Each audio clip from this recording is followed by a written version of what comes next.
کہتے ہیں مردے روحیں وہ گھروں کو آ رہی ہوتی، دونوں کی ملاقات نہیں ہوتی. زندے قبرستان گئے ہوتے ہیں اور مردے گھر آ رہے ہوتے ہیں. جب وہ گھر آتے تو گھر میں یہ ہوتے نہیں، وہ بھوکے پیاسے بیچارے واپس چلے جاتے. اور یہ قبرستان گئے ہوتے ہیں میلہ ٹھیلا دیکھنے کے لیے. کیا تماشا ہے! مردوں کی عید ہے، مردوں کی. کہتے ہیں روحیں آ کے باہر کھڑی ہوتی ہیں، جمعرات کو بھی آتی ہیں، ہر جمعرات کو مولوی کا پیٹ بھرو. یہ سسٹم ہمیں سمجھ نہیں آیا کہ کھائے گا مولوی اور پہنچے گا آپ کے باپ کو، آپ کے والد کو، پہنے گا مولوی اور ثواب ملے گا آپ کے باپ. یہ سسٹم ہمیں سمجھاؤ بھائی. یہ کون سا کنیکشن ہے کہ مولوی کے پیٹ میں جائے گا تو ثواب آپ کے والد صاحب کو ملے گا؟ یہ مولوی نے اپنا پیٹ بھرنے کے لیے دھندے شروع کر رکھے ہیں سارے. لقد كان لكم في رسول الله أسوة حسنة لمن كان يرجو الله واليوم الآخر وذكر الله كثيرا.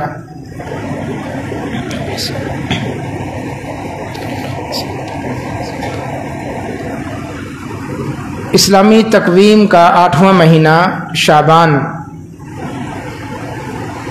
ہم پر سایہ فگن ہے. اس مہینے کی ایک فضیلت صحیح احادیث کے اندر موجود ہے،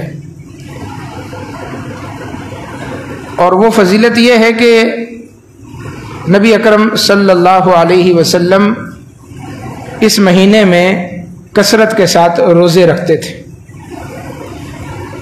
بس یہی اس مہینے کی فضیلت ہے. ام المومنین سیدہ عائشہ صدیقہ طیبہ طاہرہ سلام اللہ علیہا وہ فرماتی ہیں کہ ہمارے کچھ روزے رمضان کے رہ جاتے تھے جو قدرتی طور پر ان کے چھٹ جاتے ہیں. پھر وہ روزے رکھنا ہمارے لیے آسان نہ ہوتا تاکہ پورا سال گزر جاتا اور شعبان کا مہینہ آ جاتا. گزشتہ رمضان کے روزے جو رہ چکے ہوتے پورے سال میں یقیناً وہ روزے رکھتی ہوں گی، ایام 20 کے روزے رکھتی ہوں گی، پیر جمعرات کا روزہ رکھتی ہوں گی، محرم کے روزے رکھتی ہوں گی اور عرفہ کا روزہ رکھتی ہوں گی. لیکن خاص طور پر فرضی روزوں کی قضا وہ فرماتی ہیں کہ وہ ہمارے لیے ذرا مشکل ہو جاتا تھا تاکہ شعبان کا مہینہ آ جاتا. اور یہاں چونکہ شعبان کے مہینے میں اللہ کے نبی کثرت کے ساتھ روزے رکھتے تو ہمیں آپ کے ساتھ روزہ رکھنے میں آسانی ہو جاتی. تو اس کا مطلب یہ کہ شعبان روزوں کی قضا کا مہینہ ہے کہ اگر کسی کے گزشتہ سال کے روزے رہ گئے ہوں اور کسی وجہ سے وہ نہ رکھ سکا ہو تو اب رمضان کی آمد سے پہلے اللہ نے ایک مہینہ دیا ہے، اس میں اپنے روزوں کی وہ قضا ادا کر. اور اتنے اللہ کے نبی اس میں روزے رکھتے تھے کہ حدیث کے الفاظ ہیں ثم یصلہ برمضان. اتنی کثرت کے ساتھ اللہ کے نبی روزے رکھتے تھے کہ روزے رکھتے رکھتے شعبان کو رمضان کے ساتھ ملا دیتے تھے. یوں سمجھیں کہ تقریباً پورا شعبان ہی اللہ کے نبی روزے رکھتے تھے اور پھر رمضان المبارک کا مہینہ شروع ہو جاتا. البتہ وہ امت کو اللہ کے نبی نے حکم دیا کہ جب نصف شعبان گزر جائے پھر اس کے بعد تم نے نفلی روزے نہیں رکھنے. نصف شعبان 15 شعبان گزر جائے اس کے بعد پھر نفلی روزے نہیں رکھنے بلکہ تیاری کرنی ہے رمضان کی.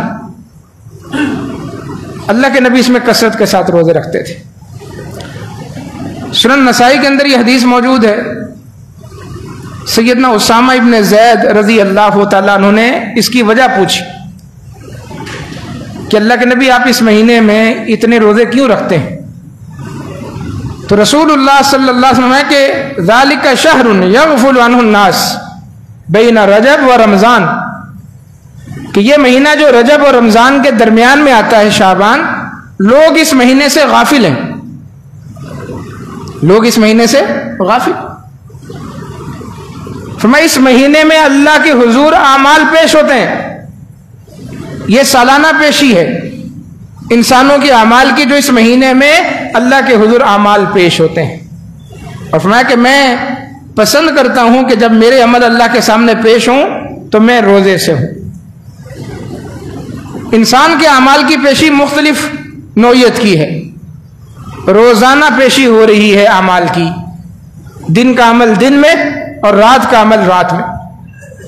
رات ہونے سے پہلے دن کا عمل اللہ کے حضور ہمارا پیش ہو جاتا ہے، اور دن ہونے سے پہلے رات کا عمل جو بھی ہم کرتے ہیں روزانہ کی بنیاد پر اللہ کے حضور ہمارے اعمال پیش ہو رہے ہیں۔ یہ روزانہ کی پیشی۔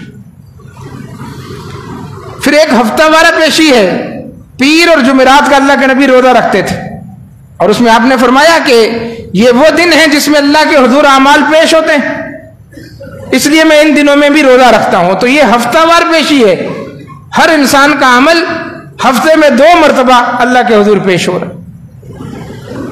اور تیسری پیشی یہ سالانہ پیشی ہے، شعبان کے مہینے میں ہر انسان کا عمل اللہ کے حضور پیش ہوتا ہے۔ اور ایک چوتھی پیشی ہوگی اعمال کی، جب انسان مر جائے گا اور ایک عرصہ قبر میں گزارنے کے بعد جب سور پھونکا جائے گا اور سارے انسان اللہ کے سامنے میدان محشر میں جمع ہوں گے، تو پھر ہر انسان پر اس کی پوری زندگی کا عمل پیش کیا جائے گا۔ یہ ہے اس شعبان کی فضیلت کہ اس میں کثرت کے ساتھ روزے رکھے جائیں، اور روزے رکھ کے تیاری کی جائے اگلے مہینے کی۔ عمر بن قیس ایک محدث ہیں، وہ فرمایا کرتے تھے طوبی لمن اصلح نفسہ قبل رمضان، خوش نصیب ہے وہ انسان جو رمضان سے پہلے اپنے نفس کی اصلاح کر لے۔ رمضان میں کیا کرنا ہے؟ روزے رکھنے ہیں، شعبان میں روزے رکھنے، پہلے سے روزوں کے لیے اپنے آپ کو تیار کرنا۔ رمضان میں کیا کرنا ہے؟ قیام اللیل، تراویح، اس مہینے میں قیام اللیل کر کے تہجد پڑھ کے اپنے آپ کو تراویح کے لیے تیار کرنا۔ رمضان میں کیا کرنا ہے؟ قرآن مجید کی تلاوت، رمضان قرآن کا مہینہ ہے، اس مہینے میں کثرت کے ساتھ قرآن مجید کی تلاوت کر کے اپنے آپ کو رمضان کے لیے تیار کرنا۔ رمضان میں کیا کرنا ہے؟ صدقہ خیرات کثرت کے ساتھ، اس مہینے میں کثرت کے ساتھ صدقہ خیرات کر کے اپنے آپ کو رمضان کے لیے تیار کرنا۔ تو گویا رمضان کی تیاری کا یہ مہینہ ہے کہ اپنے آپ کو رمضان کے نیک اعمال کے لیے تیار کر لیں، بس اس کے علاوہ اس مہینے کی کوئی فضیلت نہیں۔ لیکن ہمارے ہاں شب برات کے نام سے 15 شعبان کو رات کو لوگ عبادت کرتے ہیں اور اگلے دن روزہ رکھتے ہیں، اور وہ فضائل اس کے بیان کرتے ہیں کہ الامان والحفیظ، موضوع ضعیف من گھڑت روایات، قصے، کہانیاں اس رات کی فضیلت میں گھڑ لیے، حتیٰ کہ قرآن کی آیات کی بھی تعویل کر لی، جبکہ حقیقت یہ ہے کہ پورے سال کی ایک رات ہے جس کی فضیلت ہے، اور وہ ہے لیلۃ القدر، بس اس کے علاوہ نہ شب برات، نہ شب معراج، نہ شب جمعہ، نہ دوسری تیسری رات، کوئی رات نہیں۔ شب برات، اس کو عرف عام میں ہمارے ہاں شب برات بھی کہتے ہیں، شب رات بھی کہتے ہیں، اور شب برات بھی کہتے ہیں۔ لفظی پر اتفاق نہیں ہو رہا کہ کہنا کیا ہے، جس کے منہ میں جو آ رہا وہ کہہ رہا، اس لیے کہ اگر اس کی کوئی اصل حقیقت ہوتی تو وہ لفظ ہمیں قرآن و حدیث میں ملتا، جیسے لیلۃ القدر ہے، لیلۃ القدر ہے، یہ لفظ قرآن میں موجود ہے، حدیثوں میں موجود ہے۔ یہ شب برات کیا چیز ہے؟ شب فارسی کا لفظ ہے، برات عربی کا لفظ ہے، فارسی اور عربی کو جوڑ کر شب برات بنا لیا۔ اگر یہ اسلام میں اس نام کا کوئی تہوار ہوتا تو خالص عربی زبان میں ہوتا، اس کا نام ہوتا لیلۃ البراء، اگر عربی میں ہوتا تھا۔ آپ پورا قرآن اٹھا لیں، قرآن مجید میں کہیں بھی لیلۃ البراء نہیں ملے گا۔ حدیث کی 6 معروف کتابیں سیاہ ستہ اٹھا لیں، کسی حدیث کے اندر، ضعیف حدیث کے اندر بھی لیلۃ البراء نام کا لفظ ہے ہی نہیں۔ یہ بعد میں لوگوں نے ایجاد کر لیا، حدیثیں گڑھ لی، بنا لی، تو لفظ ہی پر اتفاق نہیں ہے کہ لفظ کیا ہے۔ برات کا مطلب ہے وہ برات جو دھولے کے ساتھ آتی جلوس میں، وہ برات ہے۔ اب اس کا مطلب اگر شب برات ہے تو برات تو ہمارے اسی کو کہتے ہیں، دولہے کی برات آ گئی، برات چلی گئی۔ اگر یہ لفظ براءت ہے، اس کا مطلب ہے بیزاری، بیزاری کی رات، اللہ سے بیزاری کی رات، اس کے رسول سے بیزاری کی رات، اسلام سے بیزاری کی رات، کیونکہ جو کچھ اس رات ہوتا ہے اس کو دیکھ کر تو یہی لگتا ہے کہ لوگوں کو نہ اللہ کا دین چاہیے، نہ اس کے رسول کا دین چاہیے، نہ صحیح اسلام چاہیے، اپنی مرضی کی رسمیں اور رواج چاہیے جس کے مطابق عمل ہو رہا ہے۔ تو یہ بات یاد رکھیں کہ اس نام کی کوئی رات قرآن و حدیث میں نہیں۔ اور ظلم یہ ہے کہ لوگ قرآن پڑھ کے اس رات کو ثابت کرتے ہیں قرآن سے، ہر ممبر سے جو یہ مانتے ہیں، ان کے جو علماء ہیں یوٹیوب پر فیس بک پر بیٹھے ہوئے، اخبارات کے اندر مضامین چھپیں گے، یہ آیتیں ہوتی ہیں۔ کون سی؟ سورہ دخان، قرآن مجید کی سورت ہے، اس کی پہلی 5-6 آیتیں۔ اس میں کیا ہے؟ بسم اللہ الرحمن الرحیم، حامیم والکتاب المبین۔ اللہ کہتا ہے حامیم، مجھے قسم ہے اس واضح کتاب کی، انا انزلناہ فی لیلۃ مبارکہ، بے شک اس قرآن کو ہم نے ایک مبارک رات میں نازل کیا ہے، انا کننا منذرین، بے شک ہم ہی ڈرانے والے ہیں۔ لیلہ مبارکہ، مبارک رات میں اس قرآن کو نازل کیا۔ دیکھو جی، اللہ تعالیٰ کہہ رہا ہم نے اس مبارک رات میں اس قرآن کو نازل کیا۔ یہ مبارک رات، یہ شب برات ہے۔ کس نے کہا کہ یہاں لیلہ مبارکہ سے مراد شب برات ہے؟ کیوں اللہ اور اس کے رسول پر جھوٹ بولتے ہو؟ کوئی شرم، کوئی حیا؟ کیا اللہ نے القرآن یفسر بعضہ بعضا، قرآن مجید اگر ایک جگہ پر کچھ بات کہتا ہے مجمل انداز میں تو دوسری ہی جگہ پر مفصل انداز میں قرآن بیان کر دیتا ہے۔ قرآن کی تفسیر سب سے پہلے قرآن سے ہوگی، قرآن سے ہی ڈھونڈنی ہے۔ سورۃ البقرہ کے 3 رکوع میں اللہ تعالیٰ نے آدم علیہ السلام کا قصہ بیان کیا، شروع میں ہی الف لام میم کا جو 3 رکوع ہے، وَإِذْ قَالَ رَبُّكَ لِلْمَلَائِكَةِ إِنِّي جَاعِلٌ فِي الْأَرْضِ خَلِيفَةً۔ آدم علیہ السلام کا اللہ نے واقعہ بیان کیا ہے، فرشتوں سے سجدہ کروایا، ابلیس نے سجدہ نہیں کیا، اللہ نے راندہ درگاہ کر دیا۔ آدم اور حوا کو اللہ نے کہا جنت میں رہو، جہاں سے جو چاہے کھاؤ، اس درخت کے قریب نہ جانا۔ بس شیطان نے بہکا دیا، اس درخت کا پھل چکھ لیا، اللہ نے جنت سے نکال دی، زمین پر بھیج دیا، اور اللہ نے کہا کہ اب توبہ کرو۔ فَتَلَقَّى آدَمُ مِن رَبِّهِ كَلِمَاتٍ فَتَابَ عَلَيْهِ۔ یہ پہلا سپارہ 3 رکوع ہے۔ آدم نے اپنے رب سے چند کلمات سیکھ لیے، لے لیے، وہ کلمات آدم نے دہرائے، فتاب علیہ، اللہ نے ان کلمات کی وجہ سے آدم علیہ السلام کی توبہ قبول کی۔ یہاں اللہ نے وہ کلمات ذکر نہیں کیے۔ اب یہ ہمارے ذہن میں بات ہے کہ کلمات کیا تھے، کون سے ایسے کلمات تھے، مبارک کلمات؟ قرآن مجید نے قرآن ہی میں وہ کلمات ذکر کر دی۔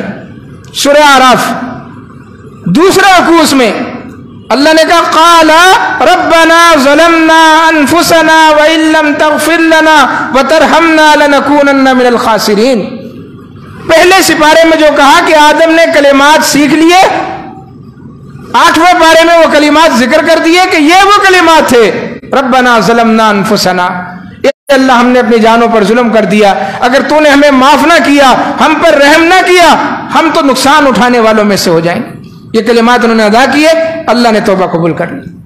اب بتائیں اس مسئلے کی کوئی تشریح کہیں اور ضرورت ہے کہ ہم کھوج لگائیں کیا کلمات تھے؟ لیکن ظالموں نے یہاں بھی اپنی منمانیوں کو سیڑ دی۔ لوگ ظلم کرنے سے باز نہیں آتے، اور یہ سب سے بڑے ظالم ہیں۔ وَمَنْ أَظْلَمُ مِمَّنْ كَذَبَ عَلَى اللَّهِ، یہ قرآن کہہ رہا ہے، اس سے بڑا ظالم کون ہے جو اللہ پر جھوٹ بولتا ہے؟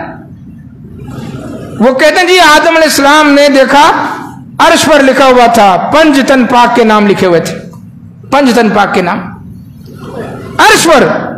آدم نے کہا کہ یہ بڑی بزرگ ہستیاں ہیں جن کے نام عرش پر لکھے ہوئے ہیں۔ آدم نے ان 5 تن پاک کے واسطے اور وسیلے سے اللہ سے مانگا کہ اللہ تو مجھے معاف کر دے۔ اللہ نے 5 تن پاک کے واسطے سے آدم کو معاف کر دیا۔ گپ ہے، گپ، کہیں ذکر ہی نہیں اس کا، لیکن یہ ممبروں پر بیان ہوتی ہے، محرابوں پر بیان ہوتی ہے، درسوں میں بیان ہوتی ہے۔ تو یہ ظالم لوگ ہیں جو اللہ پر، اس کے نبیوں پر جھوٹ باندھتے ہیں۔ یہ میں نے آپ کو مثال دی۔ آدم نے کلمات سیکھ لیے، کلمات اللہ نے قرآن میں بیان کر دیے، بس اب اس میں مزید کسی تفسیر کی ضرورت ہے ہی نہیں، کہیں سے کوئی روایت لینے کی ضرورت ہے ہی۔ اللہ یہ دخان کے اندر جو آپ نے فرمایا ہے کہ انا انزلناہ فی لیلۃ مبارکہ، کہ ہم نے اس کو مبارک رات میں نازل کیا، اللہ ذرا اس کی تشریح فرما دے۔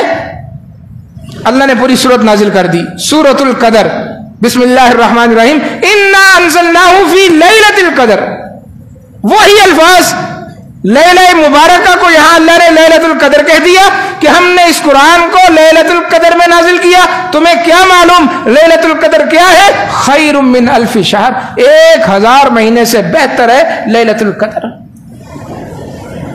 لیلہ مبارکہ کی وضاحت ہوگی کس سے؟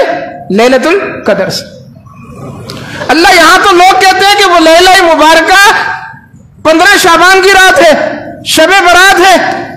اللہ تو بتا یہ جھوٹے ہیں یا سچے ہیں؟ اللہ کہتا ہے جھوٹے ہیں، جھوٹے۔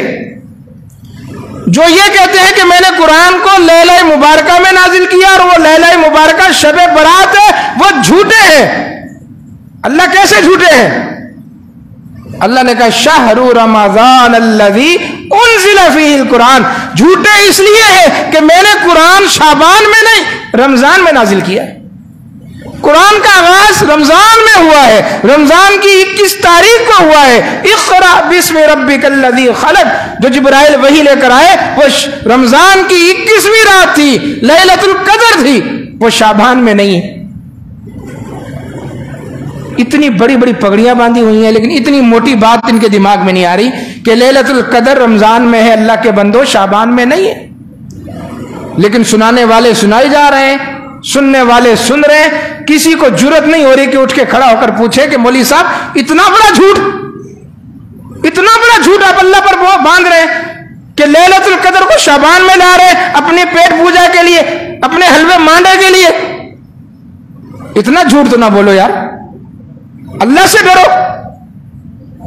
تو اس رات کو ثابت کرنے کے لیے لوگوں نے اللہ پر جھوٹ باندھا، قرآن مجید کی غلط تفسیر کی، تعویل کی۔ تو یہ بات آپ یاد رکھیں، قرآن اپنی تفسیر کر کے وضاحت کر چکا کہ لیلہ مبارکہ لیلۃ القدر ہے اور وہ شعبان میں نہیں ہے، وہ رمضان میں ہے، وہ ایک رات۔ یہ قرآن ہے نا، اس میں لکھا القرآن الکریم، صحیح ہے؟ چلے جی مثال آگے سامنے، اس میں لکھا قرآن حکیم، اس میں لکھا قرآن حکیم، اس میں لکھا القرآن الکریم۔ آپ کہتے ہیں قرآن مجید، کوئی کہتا ہے قرآن شریف۔ کتنے قرآن ہو گئے بتائیں؟ کتنے قرآن ہو گئے؟ 4 نہیں، قرآن ایک ہے، قرآن ایک ہے۔ اس کو الکریم کہہ دیں تب بھی یہ قرآن ایک رہے گا، اس کو حکیم کہہ دیں تب بھی یہ قرآن ایک رہے گا، اس قرآن کو قرآن شریف کہہ دیں تب بھی قرآن ایک رہے گا۔ یہ آگے اس کی صفات ہے، یہ آگے اس کی صفات ہے۔ اسی طرح لیلہ ایک ہے، رات ایک ہے، اس کو مبارکہ کہہ دے، اس کو قدر کہہ دے، اس کو برکت والی کہہ دے، وہ رات ایک ہی ہے، وہ رات ایک ہی۔ اور وہ قرآن رمضان کے آخری عشرے کی تاک راتوں میں سے ایک رات ہے بس۔ اب اس رات میں چونکہ گھڑ لیا نا، ماحول بنا دیا، اس رات کے لیے قرآن مجید کی تعویل کر کے ماحول بنا دیا۔ اب ضعیف حدیثیں پکڑ لی۔ سب سے پہلے اس رات کے لیے ابن ماجہ کی ایک روایت، سنن ابن ماجہ کے اندر، کہ جب شعبان کی 15ویں رات آئے تو رات کا قیام کرو، دن کا روزہ رکھو، دن کا روزہ رکھو۔ حدیث ہے، امام ابن ماجہ نے ذکر کر دی، ممبروں سے بیان ہوگی، لوگ راتوں کو عبادت کریں گے، اگلے دن روزہ رکھیں گے۔ لیکن رک جائیں، یہ موضوع روایت ہے، موضوع سمجھتے ہیں؟ موضوع ایک ہے، اردو کا موضوع۔ آج کا موضوع کیا ہے ہمارا؟ جیسے ہم کہتے ہیں نا جمعے کا موضوع کیا ہے؟ مضمون، ٹاپک۔ جمعے کا موضوع کیا ہے؟ شب برات، صحیح ہے؟ موضوع جب یہ اصطلاحات حدیث کے تحت اس لفظ کو استعمال کیا جائے گا، محدثین کہیں گے کہ یہ حدیث موضوع ہے، تو اس کا مطلب ہے جھوٹی، من گھڑت، وضع کی ہوئی، خود بنائی ہوئی، منسوب کر دی اللہ کے نبی کی طرف۔